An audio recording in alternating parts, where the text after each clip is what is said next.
ഇവാനിന്റെ അമ്മയല്ലേ? ആ, മോള് മാത്സ് എക്സാം പേപ്പർ കണ്ടല്ലോ. മോള് കുറച്ച് വികൃതിയാണ് ക്ലാസ്സിൽ. എപ്പോഴും ഡ്രോയിങ് ആണ്, എപ്പോഴും വരച്ച് നോക്കിക്കൊണ്ടിരിക്കും. പിന്നെ എപ്പോഴും ഓട്ടോ ചാട്ടോ ആയിരിക്കും. അപ്പോൾ കുറച്ചുകൂടെ മാത്സിലൊന്ന് ശ്രദ്ധിക്കാമെന്ന് പറയണേ. ആ, ആമിന്റെ അമ്മയല്ലേ? ആമി നന്നായിട്ട് പഠിക്കണ വെച്ചാൽ അവള് ഈ തവണ കുറച്ചുകൂടെ മാർക്ക് എടുത്തു അല്ലേ? ആ, അവള് ഗുഡ് ഗേൾ ആണ്, എപ്പോഴും മാത്സിൽ ശ്രദ്ധിച്ചിരിക്കാൻ. ആദ്യം അവളെ തന്നെ എൻ്റെ അടുത്ത് നോട്ട് കൊണ്ടുവരിക എപ്പോഴും. പിന്നെ നല്ല സ്നേഹമാണ് കൊച്ചിനെ. ആ, എങ്കിൽ ശരി, താങ്ക് യു. നിങ്ങൾ ആനന്ദിന്റെ അമ്മയല്ലേ? ഞാൻ ആനന്ദിന്റെ ഇംഗ്ലീഷ് ടീച്ചറാണ്. നിങ്ങൾ ആനന്ദിന്റെ അമ്മയല്ലേ? ഞാൻ ആനന്ദിന്റെ ടീച്ചറാണ് കേട്ടോ. അതോ ഇംഗ്ലീഷ് ടീച്ചർ. പക്ഷെ ഒരു വക പഠിക്കില്ലെന്ന് പറഞ്ഞാൽ ഒരു വക പഠിക്കില്ല. കോപ്പി വെക്കില്ല. കോപ്പി എന്തെങ്കിലും ഒരു ദിവസം വെക്കും. അന്ന് ഫുൾ അക്ഷരത്തെറ്റായിരിക്കും. ഫുൾ അക്ഷരത്തെറ്റെന്ന് പറഞ്ഞാൽ ഫുൾ അക്ഷരത്തെറ്റ്. അത് പിന്നെ വേറെ അവര് പഠിച്ചുകൊണ്ടിരിക്കുമ്പോൾ അവരെ ശ്രദ്ധ മാറ്റാൻ വേണ്ടി എന്ത് വേണമെങ്കിലും ചെയ്യും. എല്ലാവരും വന്ന് എൻ്റെ അടുത്ത് പരാതി മാത്രമാണ് പറഞ്ഞുകൊണ്ടിരിക്കുന്നത്. ശരി തന്നെ. മനുഷ്യന്റെ അമ്മയല്ലേ? ഈ കുട്ടി ഒരു വക പഠിക്കൂല.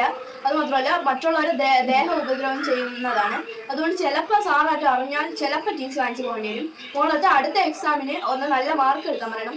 അത് മാത്രമല്ല ചിലപ്പം വലിയ വലിയ ക്ലാസ്സിലൊക്കെ പോകുമ്പോൾ നല്ല പാടാണ്.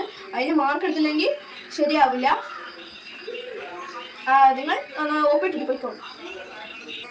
നിങ്ങളിപ്പോഴത്തെ ഇംഗ്ലീഷ് മാർക്ക് കണ്ടല്ലോ, വെറും 50-ന് 3 മാർക്കേ കിട്ടിയിട്ടുള്ളൂ. അനന്യന്റെ അമ്മയല്ലേ? കുട്ടി നല്ല പഠിക്കുന്നതാണ്, ആരെയും ഉപദ്രവിക്കും ഒന്നും ചെയ്യത്തില്ല. അത് മാത്രമല്ല കോപ്പി എന്നും വെക്കും. നല്ല ഹാൻഡ് റൈറ്റിംഗ് ആണ്, നല്ല രീതിയിൽ എഴുതുകയും ചെയ്യും. എന്നും ഞാൻ പറയുന്ന പേജ് അത്ര എഴുതും. അത് മാത്രമല്ല ഒരു അക്ഷരത്തെറ്റുമില്ല. അപ്പോൾ നിങ്ങൾ സൈൻ ചെയ്തിട്ട് പോയിക്കോളൂ. ആൻ്റെ അമ്മയല്ലേ? ഞാൻ എൻ്റെ മലയാളം ടീച്ചറാണ്. കുട്ടീൻ്റെ എക്സാം പേപ്പർ കണ്ടല്ലോ, മാർക്ക് വളരെ കുറവാണ്. കോപ്പി എഴുതൊന്നുമില്ല, നീറ്റ്നെസ് ഒക്കെ കുറവാണ്, അക്ഷരത്തെറ്റൊക്കെ ഉണ്ട്. പിന്നെ വേറൊന്നും പ്രത്യേകിച്ച് പറയാനൊന്നുമില്ല. പിന്നെ സൈൻ ചെയ്തിട്ട് പോകും. ആ, പ്രിയൻ്റെ അമ്മയല്ലേ? പ്രിയ വളരെ നല്ല കുട്ടിയാണ്. നല്ല കോപ്പിയൊക്കെ പറയുമ്പോൾ നല്ല നീറ്റായിട്ടൊക്കെ എഴുതും. പിന്നെ വേറെ ഒന്നും പറയാനൊന്നുമില്ല. പിന്നെ പൊക്കോളും. സിദ്ധാർത്ഥിൻ്റെ അമ്മയല്ലേ? സിദ്ധാർത്ഥ് വളരെ കുഴപ്പമൊന്നുമില്ല, അത്യാവശ്യം മാർക്കൊക്കെ എടുത്തു. പിന്നെ വേറെ ഒന്നും പറയാനൊന്നുമില്ല. അപ്പൊ നമ്മുടെ ഈ കൊച്ചു ടീച്ചർ വീഡിയോ എല്ലാവർക്കും ഇഷ്ടപ്പെടുമെന്ന് ഞാൻ വിശ്വസിക്കുന്നു. അപ്പം എല്ലാവർക്കും ഇഷ്ടപ്പെടുമെങ്കിൽ ലൈക്ക് ചെയ്യുക, ചാനൽ ഷെയർ ചെയ്യുക, കമന്റ് ചെയ്യുക, ബെൽ ബട്ടൺ ക്ലിക്ക് ചെയ്യുക, സബ്സ്ക്രൈബ് ചെയ്യാൻ മറക്കരുത്. ബൈ.